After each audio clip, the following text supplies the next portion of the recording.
मुझे कैसे भी करके निकाल मेरे भाई, मैं फंस गया हूँ यहाँ। তো বন্ধুলা আজি মুই নিকলে কিনো বন্ধুলার লগত করিবা আজিকার মৌসুমটা খুব সুন্দর তো মোর মুডটাও খুব ভালো ছে তো চলো মুই আজি কোনঠে যাসো দেখাছো তোমাক তো বন্ধুরা এই মোড়টার নাম হচ্ছে মেডিকেল মোড় আমি কোনে যাম শিব মন্দির তো দেখো বন্ধুরা রাস্তাটা কত সুন্দর লাইট চলেছে আর রাতিটা করে ঘুরবার মজাটাই আলাদা আর বন্ধুরা লগত রলে তো আরো মজা লাগেছে তো একটা দোকানে কিছু খাবার দানা দাঁড়ানো তারপর দেখে যদি কয়টা কাকু মিলে টোটো খানো টানে আনছে কি কারণে তারপর দেখে যদি টোটো খান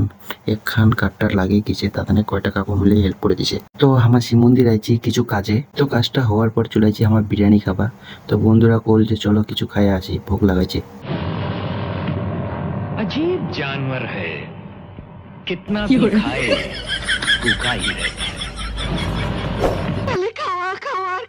তো আমার বিরিয়ানি খাওয়ার পর যাবা ধুইছি বাড়ি আজকে তানে এইখানে মোর মিনি ব্লগ খান ভিডিও খান ভালো লাগলে অবশ্যই লাইক শেয়ার এন্ড ফলো করে দিবেন দেখা হবে নেক্সট ব্লগত বাই বাই বন্ধুরা।